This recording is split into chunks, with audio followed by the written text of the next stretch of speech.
Tu aimerais devenir entrepreneur sur Internet, mais tu hésites entre plusieurs idées de business? Eh bien, je vais te montrer comment faire pour te décider, choisir une seule idée de business et enfin te lancer. Allez, c'est parti! Donc pour commencer, il faut déjà que tu fasses un premier tri et que tu génères des idées grâce à un brainstorming.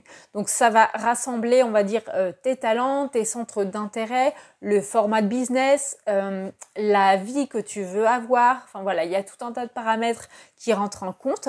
Et ensuite, tu vas procéder par élimination. Jusque-là, ça peut aller. Tu as réussi à éliminer certaines idées qui te paraissent un petit peu loufoques ou qui ne correspondent pas à tes valeurs, à ton style de vie que tu veux avoir.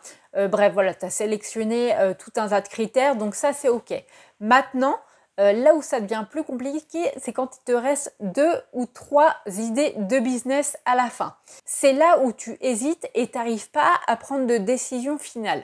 Pourtant, c'est un phénomène qui est assez courant finalement et qui est très bien expliqué. Ça s'appelle le paradoxe de Fredkin et je t'explique en quoi ça consiste. Le paradoxe de Fredkin, formulé par Edward Fredkin, il dit que dans une situation où un choix doit être fait, plus les options sont séduisantes, plus il est difficile de choisir, mais moins les conséquences deviennent importantes. En gros, c'est plus les options sont similaires au niveau des avantages et des inconvénients, et plus c'est compliqué de prendre une décision. Je te donne un exemple concret.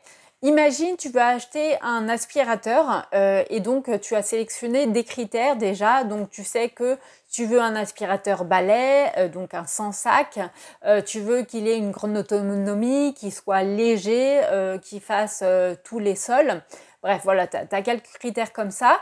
Du coup, tu vas te rendre au magasin et là, tu vas procéder par élimination. Non, celui-là, c'est un aspirateur robot, ça va pas. Celui-là, il est avec ça que ça va pas, etc. Ok. Donc à la fin, il te reste 2 modèles d'aspirateurs. Et ces 2 modèles, ils répondent déjà à tes critères de satisfaction. Et c'est pour ça que tu n'arrives pas à te décider finalement, parce que ça se joue sur des détails. Donc entre l'aspirateur A et l'aspirateur B, finalement, peu importe lequel tu vas prendre, il y a de grandes chances pour que tu en sois satisfait puisqu'ils répondent à tes critères de satisfaction. Alors, comment surmonter l'indécision? Eh bien déjà, il faut faire un travail de préparation. Il faut bien se dire que c'est pas un choix sur un coup de tête. Derrière chaque option, il y a de vraies bases solides. Donc si on revient au domaine du business en ligne et donc tu hésites entre 2 ou 3 idées de business, eh bien normalement, tu as fait un vrai travail de préparation en amont. C'est-à-dire que tu es parti, on va dire, il y a 3 piliers principaux. Tu as la partie introspection où là, tu as étudié quelles sont tes valeurs, tes centres d'intérêt, tes talents, enfin la vie que tu aimerais avoir, etc.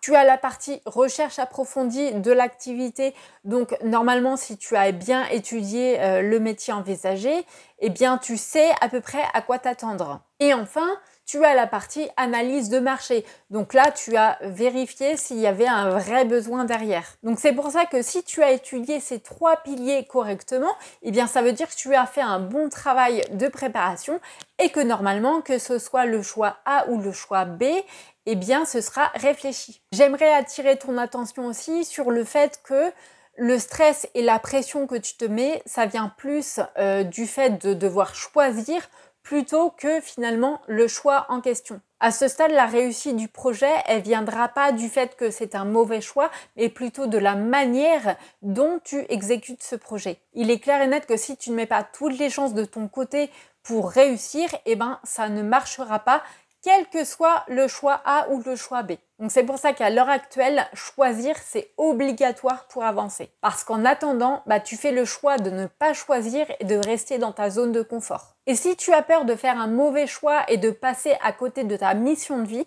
eh bien je t'arrête tout de suite parce que personnellement, je ne crois pas du tout en cette notion de mission de vie. Je t'explique tout ça dans la vidéo qui apparaît là ou là, qui s'appelle « Arrête de chercher ta mission de vie ». Et en attendant, je te souhaite une excellente journée, soirée et je te dis à bientôt. Ciao!